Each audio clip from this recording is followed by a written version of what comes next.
How easy is it going to be to land? We're looking for a piece of ice that'll be long enough, smooth enough. What are the chances of getting down? I'd say they're pretty good. By the pole? Yeah, we'll probably land within at least, probably right at the pole.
The first problem is where to plant your pole.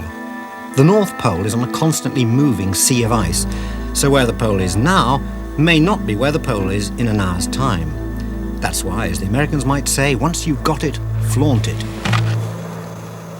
This is it. I'm standing on the top of the world at the North Pole, where the time is, well, the time's anything you want it to be up here.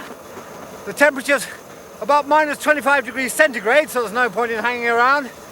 What I'm going to do is make a journey from here to the South Pole, which is, you know, in every direction. If I went that way, I'd go down through Japan. If I went that way, I'd go down through India. But we've chosen a route that way, 30 degrees east line of longitude, down through Russia and Africa. It's going to be a hell of a long journey, but, well, let's go.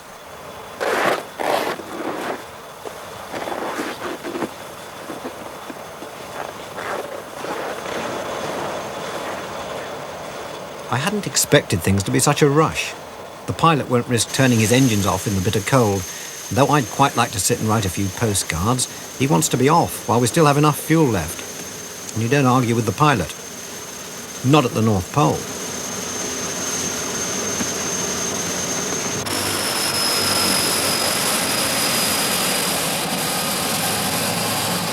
The plane we're in was designed in the 1950s. Our lives depend on it.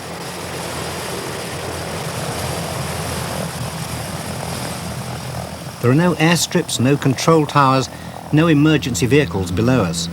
There is rapidly changing weather, intense cold, and hundreds of miles of frozen ocean. And this is just the beginning.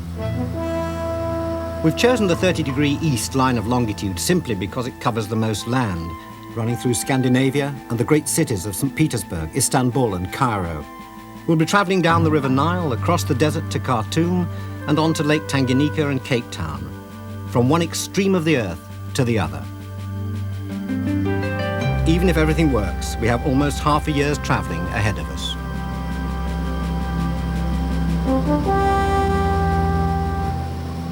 After 13 hours flying over the Arctic Ocean, the sight of the tiny settlement of Ny-Ålesund on the island of Spitsbergen is an indescribable relief. Many Arctic expeditions began here, and some, including Amundsen's last flight, never returned. We ourselves touched down with only minutes' worth of fuel left.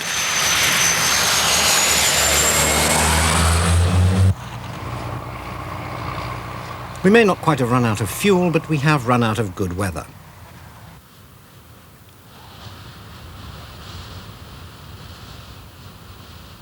There's nothing to do but wait, and waiting, they tell me, is what the Arctic is all about.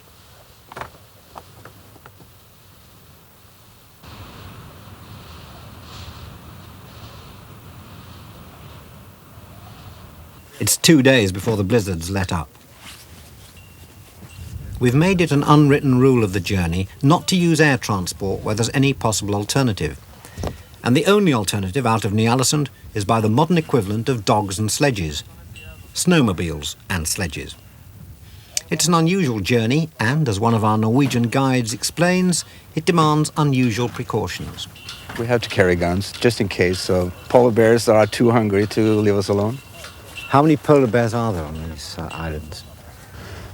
Approximately 7,000, that's the last estimate I heard. If we don't get to a hut or to safety of any kind, and we have to sort of stop on the glacier, do you have emergency rations and tents and things? Yes, nothing elaborate, but just enough to keep us alive for 2-3 days.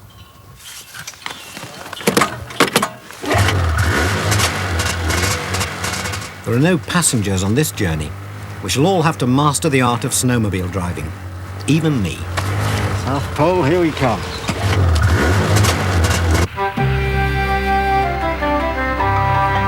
The Arctic is littered with weather stations which can tell you how big the ozone hole will be in 5 years, but strangely little about what's going to happen in the next 5 hours.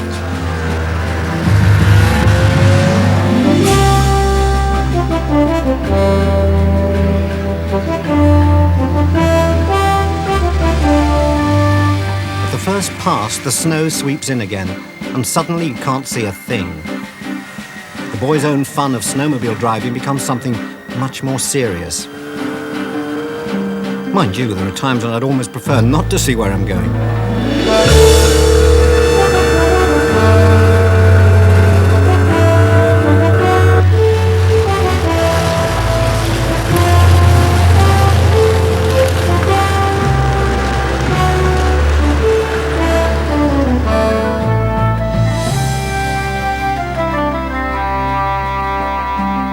Conditions change so quickly that it's absolutely essential never to lose sight of the vehicle in front. Sometimes, I admit, my concentration wavers. I blame Spitsbergen. It is stunningly beautiful.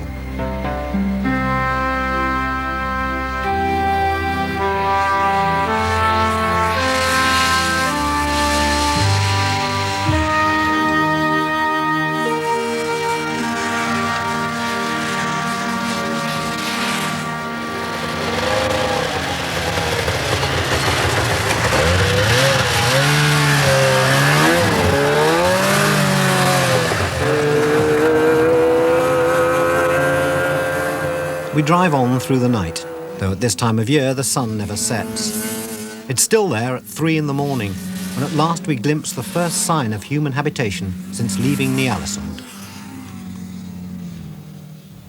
It's a trapper's hut standing on the shores of a frozen fjord. The garden furniture's a bit grim. A rack full of dead seals, meat for the trapper's dogs. It is, thanks to the owner's generosity, our hotel for the night. Outside bathroom, of course.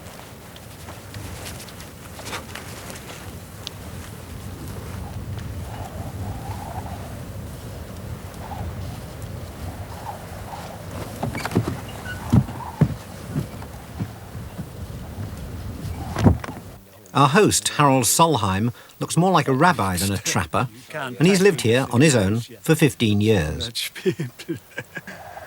a very lonely life here, Harold, isn't it? I mean, why do you choose a life like this? Oh, that was, in the beginning, it was some sort of adventure about the whole thing, but it's not that anymore. No, it's just a way of living. But, I mean, the idea of a trapper now is very unfashionable. I mean, environmentally, the idea of people hunting and killing animals is now much criticised. I mean, how do you react to that? It's okay if they are vegetarians, then they could blame the hunters. That I could understand. But people that are going into shops and buying meat, and as far as I know, every meat comes from living animals, and you have to kill them before you eat them. Anyhow. How would, if you were a vegetarian, how would you survive here? Very badly, I'm afraid. You seem to have most comforts here, but is there any one thing that you miss? Sometimes one could miss different things, and especially could be pleasant to have some women companions sometimes. You are an ordinary man and you feel some needs now and then, but I think I would prefer to stay alone. As our revving engines rudely shatter the tranquility of an Arctic morning, I can see his point. We wave our goodbyes and hurtle on our way south to goodness knows what problems and crises, leaving Harold Solheim's remote kingdom surrounded once again by the certainty and comfort of silence.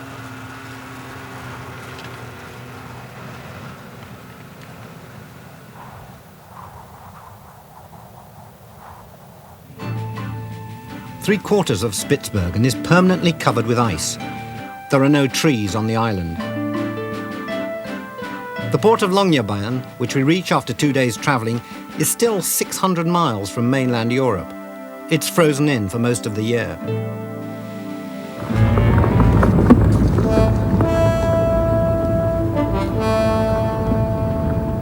Even now, in early summer, there's only one ship strong enough to take us safely through the ice. The MV Norsel.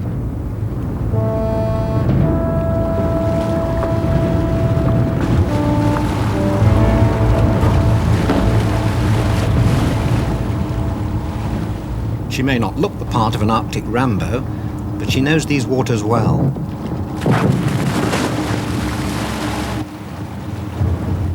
She's been a scallop fisher and a seal catcher, and now, as a supply vessel, she's become an Arctic lifeline.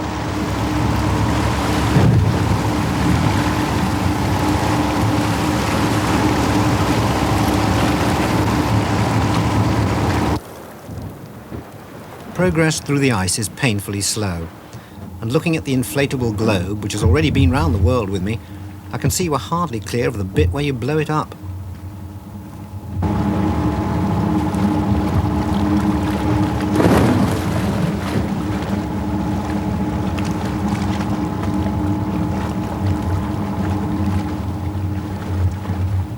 There isn't much to do on the Norsel, except walking and skating, which tend to be the same thing anyway. There's iceberg spotting, but I haven't got my book with me. So it's more Arctic waiting.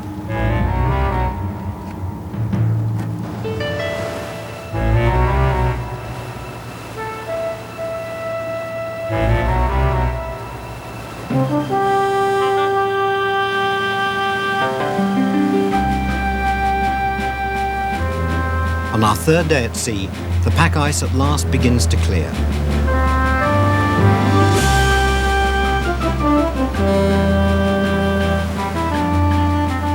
Surging to our full speed of 10 knots, we set course for the heart of the Barents Sea, and Captain Bjolgerud can at last set about the work he's here for.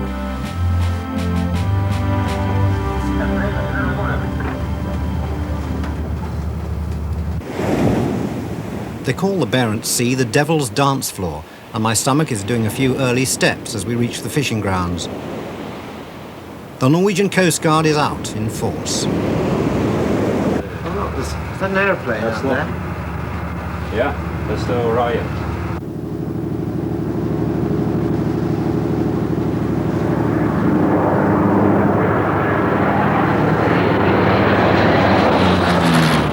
That's the Norwegian Coast Guard, that too. What's happening? There's some big event out here. Ships and... Now he's looking for, he's controlling the fishing fleet and give information to the Coast Guard vessel. He's also observing if there is any oil spill on the sea. For environmental reasons. So she's coming very low though. Huh? Yeah. I've never seen her so low before.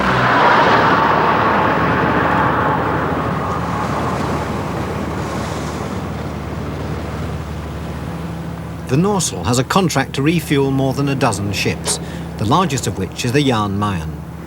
She's a state-of-the-art factory fishing vessel, so proud of her facilities that I've been invited on board to watch her work.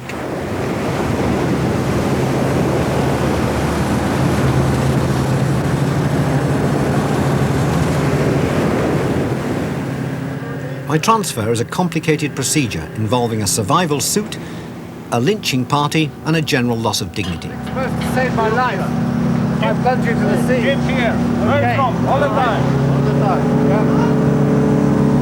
Please. I'll just jump. No, don't be afraid. Afraid me? I'm not here. Whoa! Oh, here we go. Woo! Barren Sea. Here it comes. Woo-hoo-hoo-hoo. Television presenters, Britain's newest export.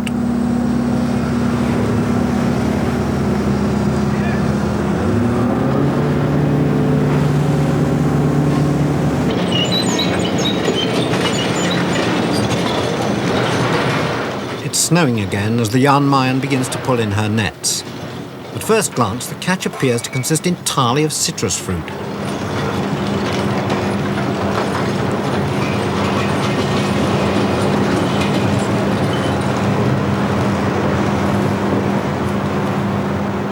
A crew of 40, who spend 2 to 3 months at a time out in these inhospitable waters, is waiting to process the catch. The ship has a factory below decks capable of getting the goods from net to freeze pack in a couple of hours.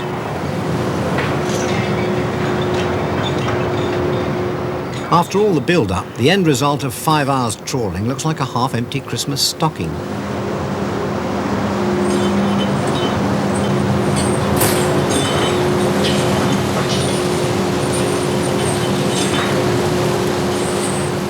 No mighty denizens of the deep in here.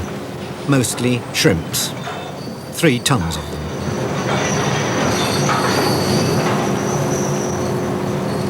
I've an uncomfortable feeling that's all there is left down there.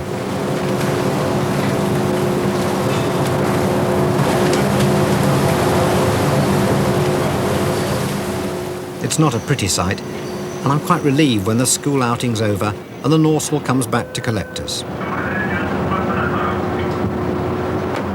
With the last refuelling completed, we head south and life on board resumes its familiar pattern of major events. Doing the washing. Boiling the free shrimps we've been given. For breakfast, lunch and dinner.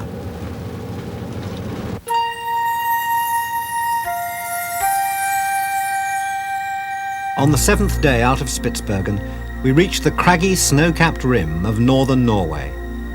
Maybe it's just because the sun's come out to welcome us that I feel the onset of what my children would call one of Dad's happy attacks.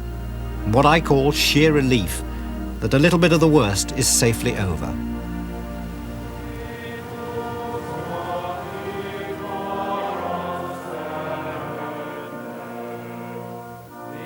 Sunday morning in Tromsø, the world's most northerly city.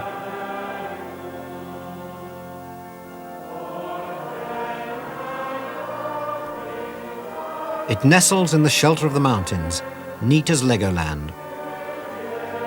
The striking design of its Arctic cathedral reflects prosperity and careful taste. Modern, but not too modern.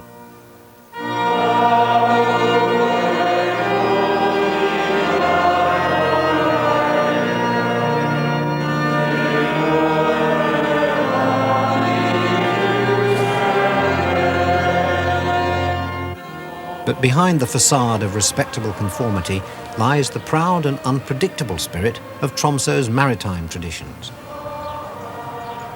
Once thanks have been given, pleasure is taken. They even call the city the Paris of the North. I repair to the nearest boulevard cafe. This is brewed here, is it? Yes. This is the famous, what's it called? Muck. It's called muck. Well, that's the way it's pronounced. It's actually spelled mac, isn't it? It looks very nice. Is it strong? It's the best. It's very clean water in it. flavor. It's very clean water. Clear water. That's why it's so famous. Clear water is Make it from very clean water. Arctic water, is it? Yes, that's right. From ice cubes. I mean, it's fine. You say it's a very sunny city, and it's sunny at the moment, but then I know that the sun disappears totally for part of the year. When does it go? The sun leaves us 21st of November and come back 21st of January. That must have an effect, doesn't it? Sort of confuse you. I mean, how do you know when it's 3 o'clock in the afternoon or 3 o'clock in the Look at our morning? watch. Yeah, but I mean, it's all right if you've got those clever watches that says 1500. You look at people, they're drunk, it's 3 o'clock in the night. Emboldened by muck, I visit a hero with whom I now have something in common. There can't be many who have left Tromsø for the South Pole. But Amundsen and I are not alone for long. Visiting supporters. Big football match tonight. Trondheim v Tromsø. These people have now got to try and remain sober for the next 8 hours before they go to the stadium, so seems unlikely. What is this? This is Trondheim supporters brew. Is this alcohol free? You can try.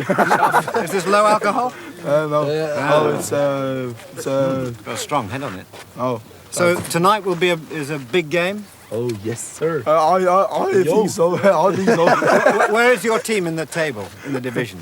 Which position? Shit. I don't know. You seem a bit unsure about this matter. I think maybe one day they'll play Sheffield Wednesday. Good luck. So I'll do a bit of waving there. Rosenborg! Rosenborg! Anyway, good luck.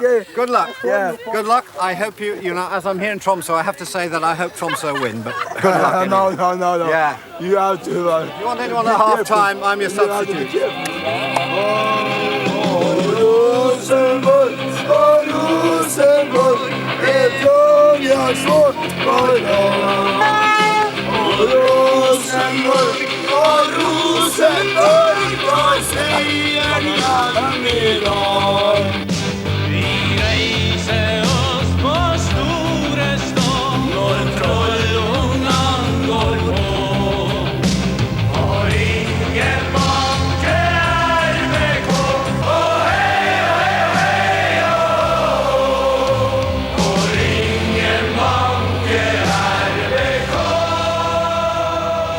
An abrupt change in the weather reminds me that the Paris of the North is 200 miles above the Arctic Circle.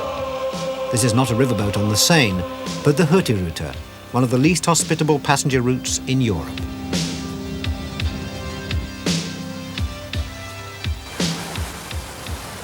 Hurtigrute means rapid route, and it's like a marine bus service that runs through the labyrinth of rocky islands and precipitous fjords where no other form of transport can reach. It carries everything: letters, onions, television aerials, wash basins, the more intrepid tourists, and of course the people who live and work at the end of Europe. You ready? What? Yeah, What do you call it? Busy Relax. man. I'm a busy man. Yes. You So think you come with me and only relax. Where would I relax with you? With me in a lighthouse. In a lighthouse. In a lighthouse. And you Yeah. only relax with me. But what about them? You go with fishing and you cook your fishing. The weather is like this, Yeah. cold. I'll Like freeze. this, like this. What would I do all day long? I don't like fishing. Only fishing. Well, if I And don't like relax, fishing, what do I do? Sleeping and Oh, sleeping. Yeah, that's Ah. okay. You good cook? yeah. I expect you have plenty of time to cook. Yeah, come When you're with on me and you Me? you Come? taste it. Yeah. Only you. What about? Send it home. Yeah, I'll send them home. I'll send them home. Yeah, but it's not as easy as that because Yeah. we've got about 100 days to go. We'll have to do a bit of negotiation. Do you like people? Do you like being with other people? Only me and my friend. Only you and your friend. Are you allowed to drink in the lighthouse? No. So Oh. 28 days no drink. Yeah. Is that hard? Cut it. No hard. it. Got it. You're very good. Yeah. I think you're a professional. Yeah, I accuse you of having Yeah. done a series, at the very least. No, Yeah, Dad. you're a pro. No, my boss Yeah. say no Now, is there a drinking. piece of music you'd like us to play for you? The music you like. Is there a piece of music that you very much like? Larry Flanagan. We'll play it. What? Larry Flanagan, I like. Larry The country music. Larry Flanagan. Oh, well, we'll play a bit of Larry Flanagan over this interview, so you won't be heard at all.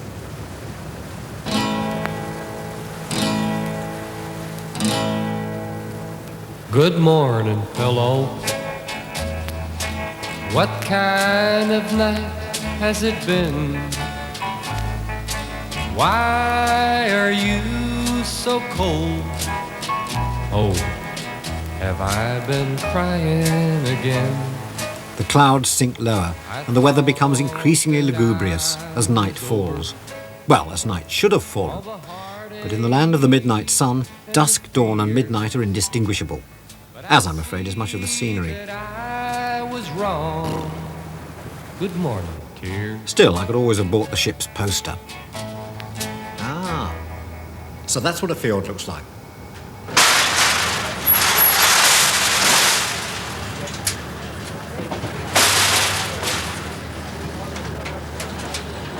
We dock the next morning at Hammerfest. If Tromsø is the world's most northerly city, Hammerfest proclaims itself the world's most northerly town. What it does have over Tromsø is road access to central Scandinavia, and waiting for me with a hired car is Troels Muller. Let's go. So where to first? First in Hammerfest, and then we're going to Karasjok. To Lapland.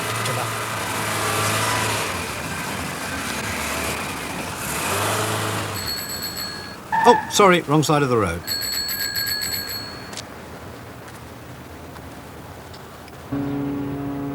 Having delivered us safely to Hammerfest, the Hurtigrute continues north. And from this proud, remote little town, whose first settlers were offered 20-year tax exemptions to get them to stay, we head south across treeless tundra. So, Troels, is there anything I ought to know about driving in Norway? Well, you haven't been drinking lately, have you? Drinking? Yes. Me drinking, Troels? I should know better. Well, not this morning, no, but it's only about 11 o'clock. Why, is that a serious problem? Oh, yes, that's a very serious problem in Norway. Is that any alcohol at all? No, you can have 0.5 per mil alcohol. And that is, what, about a glass of beer, isn't it? Not Yes, much that's more. a little bit more, and then you risk to be put into prison for 3 weeks. Into prison for first offence? And there is no appeal. There is a fine, and you lose your permit for about 1 year. Your driving license. It's all three things together. But I mean, not being rude or anything, because the beer's very good here, but I've seen a lot of people in Norway who drink quite a lot. So presumably, either the roads are empty or everyone's in prison. I mean... Well, yes, in fact, for this offence, there is a lineup. Yeah. People are it's a waiting time. Waiting about 1 or 2 years to get in prison to do their 3 weeks.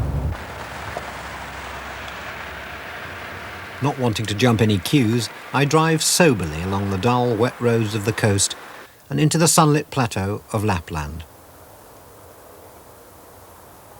This idyllic landscape was laid waste by retreating German armies in the Second World War. Even today, it's still very empty. Karasjok, our home for the night, has fewer than 5,000 inhabitants.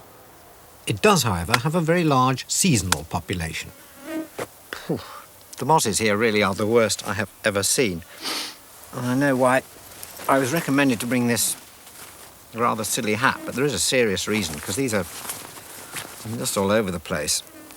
Now, this works on the principle that, there we are, put it on like that.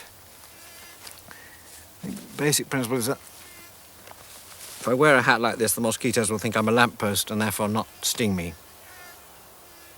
Actually, it's a bit silly, because the real killers are not the big mosquitoes, but the small ones, and they're going to get through here. So I think apart from not wanting to look like a lamppost, the rest of this, I think more serious measures are needed. And this is the other thing I was given, which is called Repel. It strips paint off plastic surfaces, tins and all that. It is guaranteed to deter all forms of known life. Hermits prefer Repel. Well, let's see.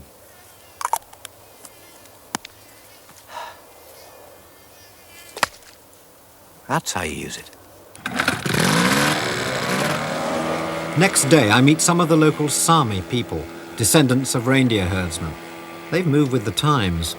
No one paddles a canoe anymore, and my guide's just come back from Beverly Hills. Quite a bit of speed. Yes, no mosquitoes are... Yeah, that's right. We're travelling faster than they are.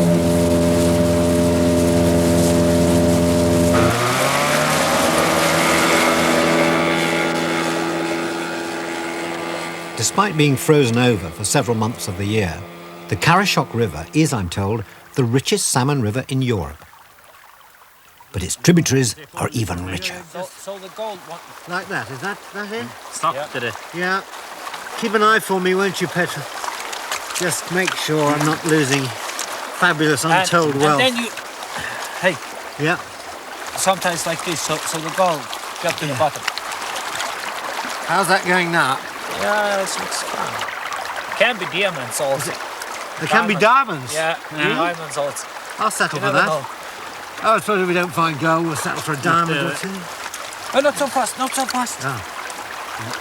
If you're panning correctly, you won't see the gold before in the end. Right. The gold is heavier than any other metals. Right. So if you're panning correctly, then you will see it in the end. Has Petra's found gold here? Petra, here on kaunan golli ollut. No, tiellä lakkelmoi muistel passi. Kauna mun kolla. He says he won't tell you how much, but he has found. Silly question, really, but just want to know that all this is worthwhile, because I should be really going to the South Pole. So this will help pay for the overheads. There's something there, isn't there? Oh, yes, there is. There it is. I'll bring it up to that. There we are. Now then, there. That's gold. See, that's gold. I mean, that really is quite satisfying. If you take a look over here, Michael, you can see it for proof. But why don't you put yours here? When a proof. There we are. How long did it take Petrus to pan well? 2 years. 2 years.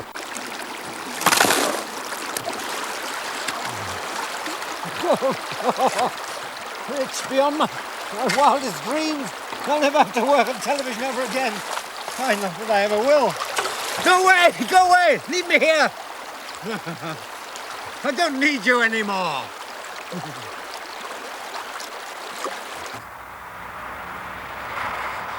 In the end, I decided to put all my gold together and buy a bus ticket.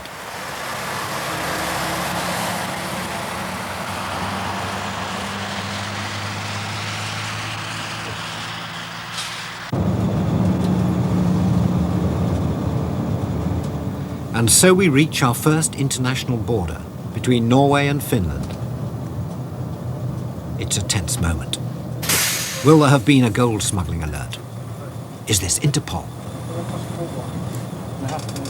I needn't have worried. He didn't even want to see my passport.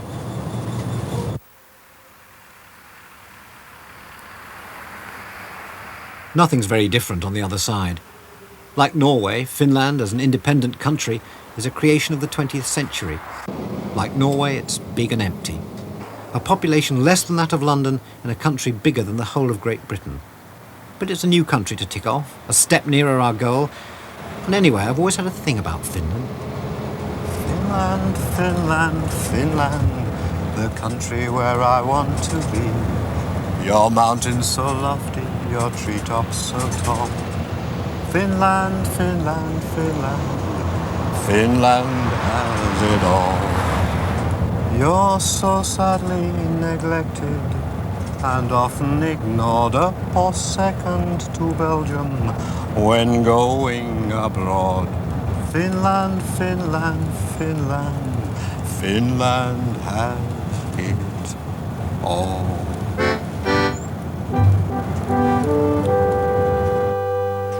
The Arctic Circle, 1,600 miles from the pole, where 24-hour daylight ends and 24-hour merchandising begins.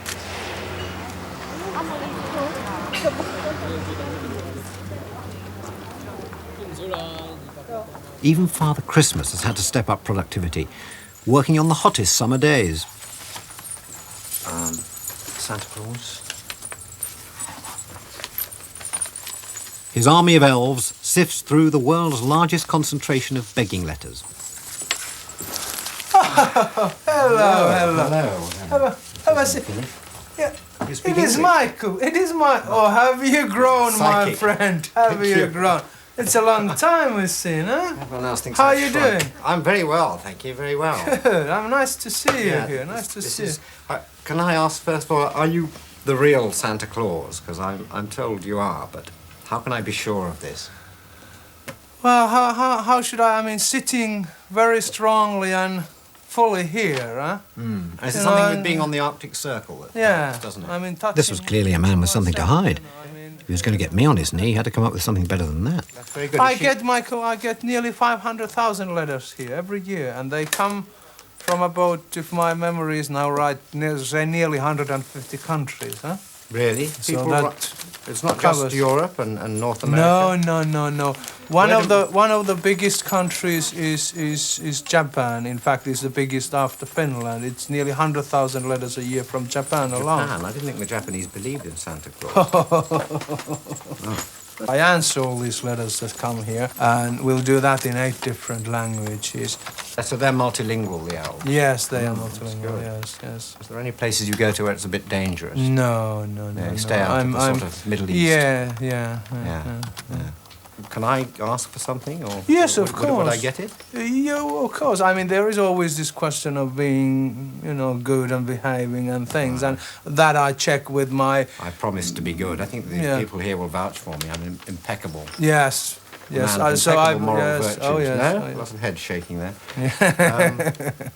Well, can I ask for a Christmas present? Yeah, sure. What was? I'd like a one-way air ticket from the South Pole to London, please.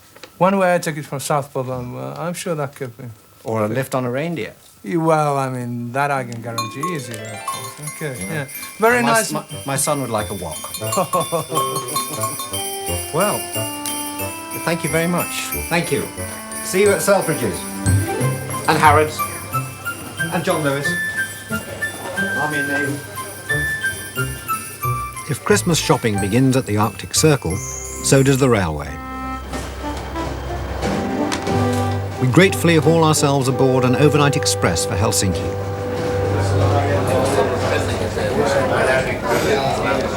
The first railway train of our journey offers many pleasures, not the least of which is the chance to brush up on a little Finnish. Thank you. Grown-up one. Baby beer. Kiitos. Oops. Kiitos. Kippis. Kippis. Oh, kiitos is thank you, isn't it? I get the 2 words muddled up. So tell me again. Thank you is kiitos. Thank you is kiitos. Kiitos. And cheese is kippis. Kippis. Kippis. Kippis. Get pissed. Get pissed. Get pissed to you too. Oh, well, very nice. Yamas. I've just learnt 3 words of one of the most difficult languages in Europe. Each verb has 16 cases. Some of these people are probably using the triple dative.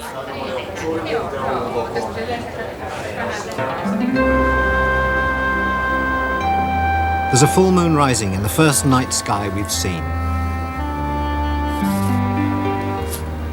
As I turn in, I sense a real feeling of progress. Finnish railways are clocking off the miles, and all I have to do is lie back and think of Russia, Turkey, Egypt, Sudan, Kenya, Tanzania, Zambia, Zimbabwe, Cape Town.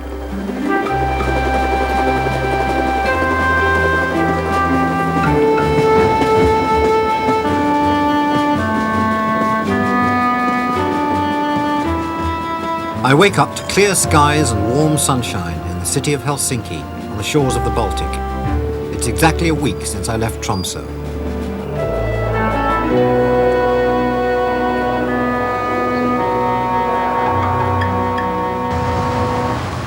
One in 5 Finns lives in and around the capital.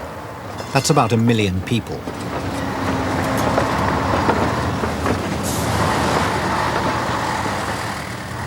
After what we've been through in the Arctic, it's a pleasant shock to be back where humans control the environment, rather than the other way round.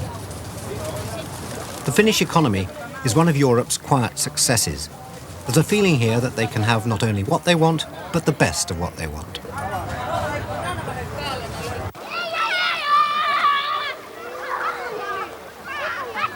The Finnish religion is sauna, or sauna as I mispronounce it. I experienced the full ritual with 2 co-celebrants, Neil Hardwick, an Englishman living in Finland, and Lassi Leitinen, a writer. So it's really essential to be naked in a sauna, is it?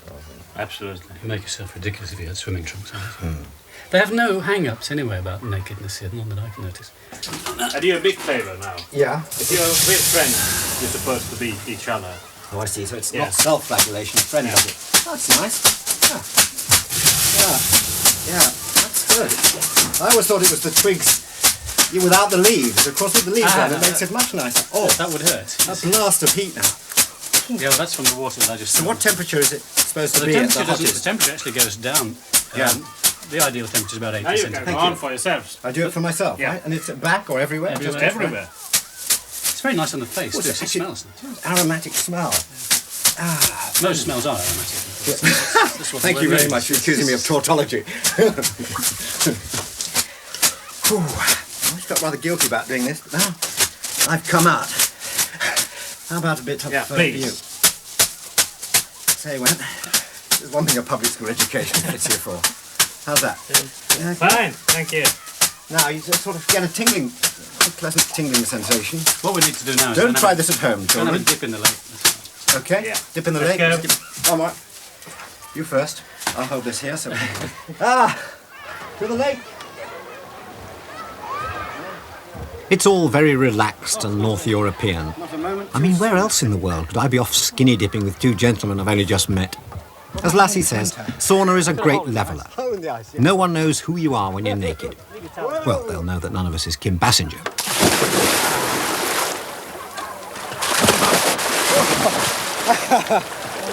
How long are you spending here? Well, as long as you like.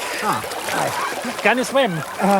It's very nice in winter when you go through the ice. It really is very refreshing. You can only be there for half a minute, but it's very nice. Or then roll in the snow, that's also good. Rub the snow all over. I suppose once you've whacked yourself with all known vegetation, going into the ice is probably just a blessed relief. Yeah. Well, if the camera will turn off, we can get out. Otherwise, I'll just have to stay here. Oh, you have those problems, I've forgotten that. Yep. Don't miss next week's saucy instalment of Three Men in a Lake.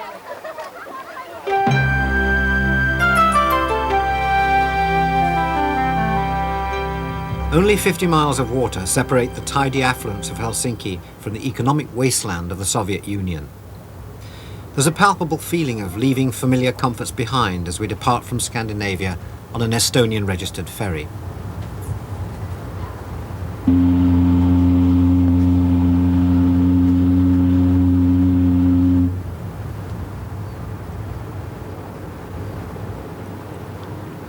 Compared to the ferries heading west, it's not busy. Plenty of space to practice my Russian. Restaurant налево. Restaurant is to the left. Пожалуйста. Thank you. Меня зовут Sasha. Sasha. Меня зовут Michael. I'm called Michael.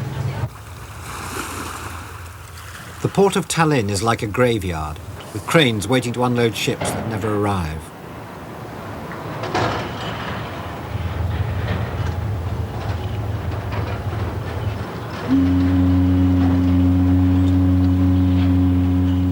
In the Middle Ages, the Estonian capital was one of the great Hanseatic trading ports, as rich as any in Northern Europe. Now the Soviet Union begins here, and the present owners are not as welcoming.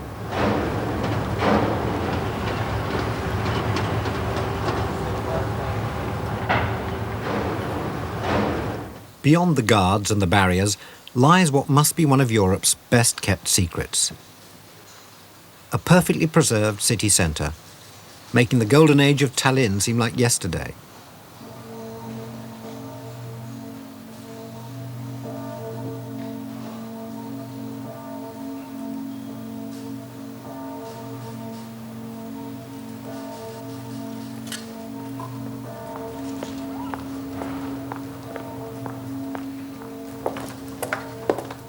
As I walk through the streets, what surprises me is not the Estonians' resentment at having to share all this with Moscow, but the subtlety and restraint with which they express their protest.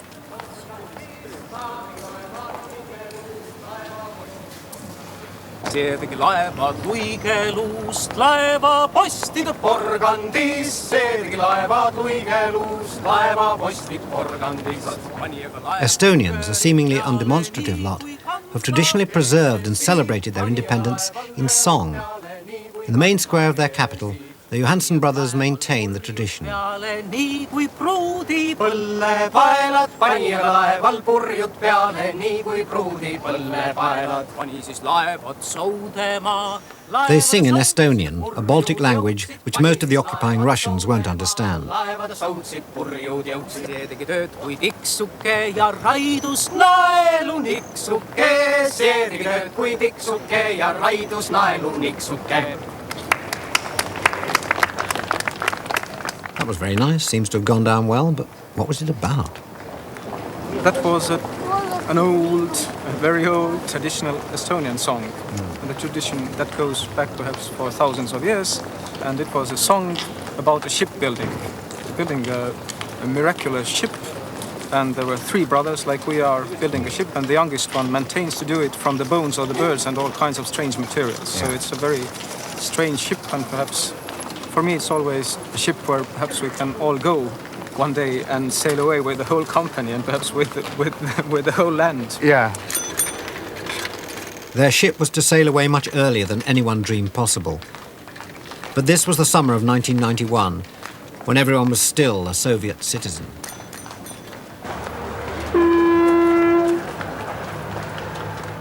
We've worked our way steadily across Scandinavia toward our 30-degree meridian. It's now only an 8-hour train journey from Tallinn. My first chance to speak Russian can no longer be avoided. For a penny and for a ruble. Билеты до Ленинграда, пожалуйста, один конец. Один конец. Сегодня? А время какое? Oh well, soon they talk back, I'm a bit lost. One way. Один конец. Купе, вагон, плацкарт, общий? I don't know what that means. Is it? Credit card? No, cash. Kassa. I mean, ruble. Credit card?